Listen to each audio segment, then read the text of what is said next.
The weigh-in results are in for tomorrow's main event. Esau, Pitbull Cruz versus Lamont Roach. In this video, I'm going to tell you everything you need to know. Stay tuned.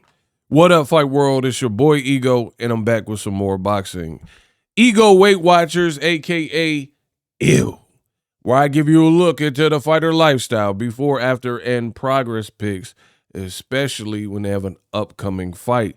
Now, PBC, Amazon Prime pay-per-view, tomorrow night, it is about to go down, and I'm about to take you through it, let you know what these fighters are weighing. Follow me. Instagram is @BoxingEgo1, and I made this graphic. Boom.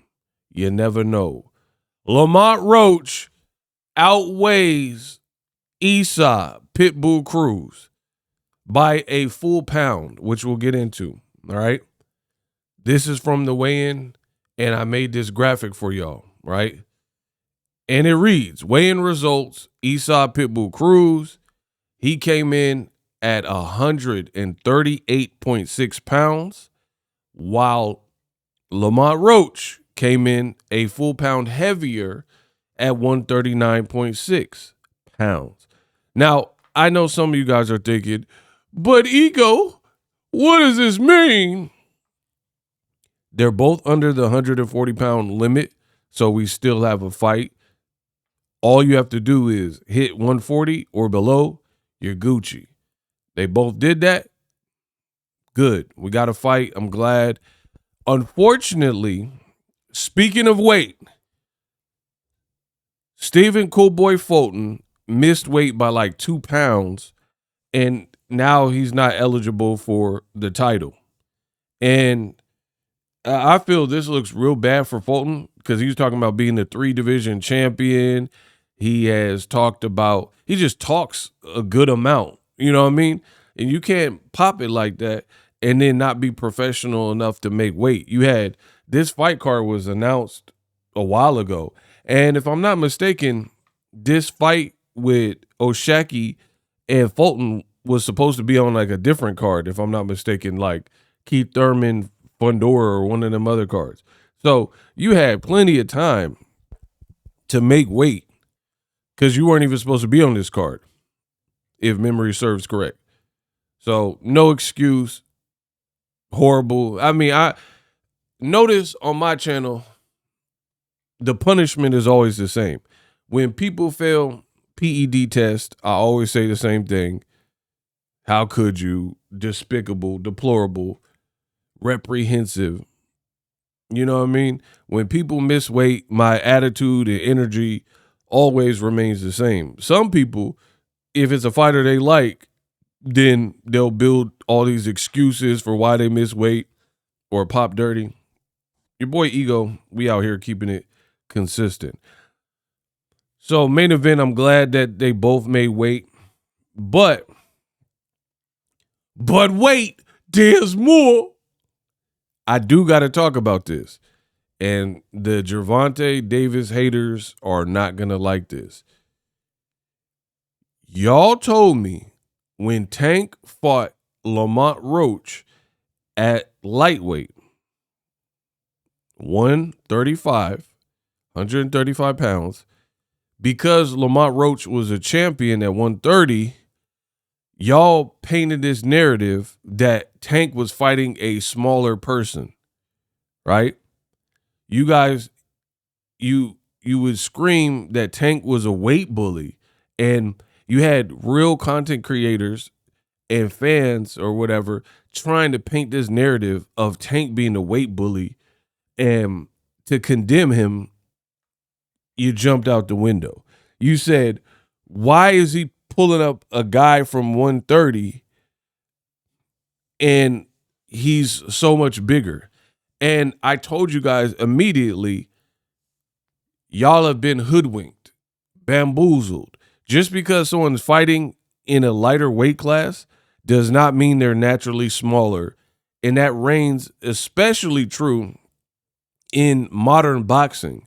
I've went over this several times, right? You got people who are just making a sacrifice and crunching down to divisions they really probably shouldn't be at. Devin Haney, when he was at 35 and 40, Ryan Garcia, when he was at 35 and 40. Now you look at both of them, they're about to fight at welterweight. Like, this is unheard of behavior in modern boxing, where guys move up in weight and they can't even stay there for any length of time beyond 1 or 2 fights. Literally, Devin Haney had 2 fights. Ryan missed weight and never really even fought at 140, if I'm not mistaken. He kept missing weight and changing the weights and stuff like that. So now he can't make 140 anymore. And then you guys really tried it. You tried it with Gervonta Davis to try to make him look bad. That's why I said be careful where you get your information. A lot of low-quality content in the boxing space. People tried it, and they tried to make Gervonta Davis look like some kind of weight bully. Funny enough, Gervonta Davis is actually one of the only people in boxing who really is smaller than almost all his opponents, and that's just what it is. Like, Devin Haney, when he just fought Brian Norman, he might have been bigger on fight night than Brian Norman, the welterweight. He was certainly bigger than Regis Prograis at 40 on fight night. And we know that from the California State Athletic Commission. So I'm going to keep tooting my horn. Y'all ain't going to do nothing about it because I told you. You guys try to make it look like Gervonta Davis was bringing Lamont Roach up because he wanted to have an advantage and a smaller man. But then fast forward to the future, Lamont Roach weighed more at the 14-day WBC weigh-in. I made a video about that. And then now the actual weight comes up and they have the full weigh-in and he weighs a pound more than Esau Pitbull Cruz, who is the guy who's been a champion at this division, 140 pounds, and fought there multiple times. Whereas Lamont Roach, he's taller and he never fought at this weight and he looked big. Look, he bigger than Pitbull Cruz and he never even fought at 140. So it just goes to show you there's a lot of like skullduggery and trickery with the weights.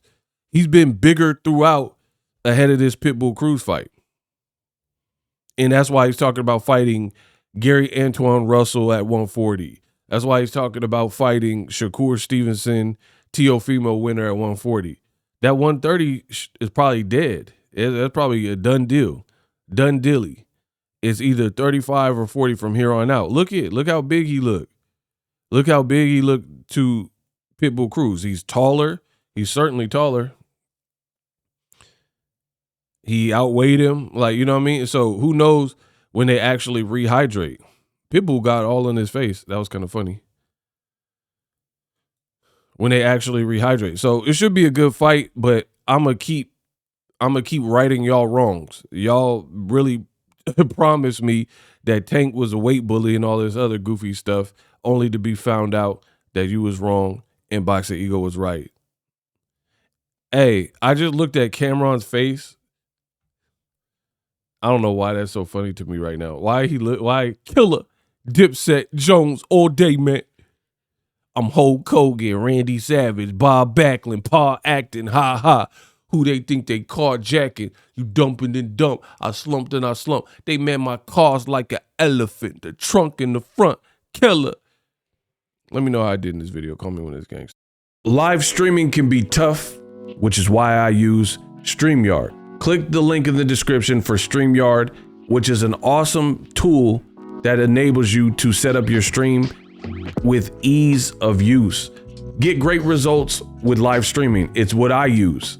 Stream to social media with ease with StreamYard. Live streaming is here to stay. Engage with your audience using StreamYard. Great way to reach out to your audience and connect. So you need a tool that can do that.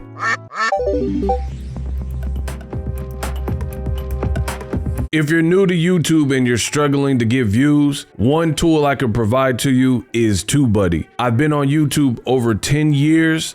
I use TubeBuddy daily to crank out videos just like this one that you're watching.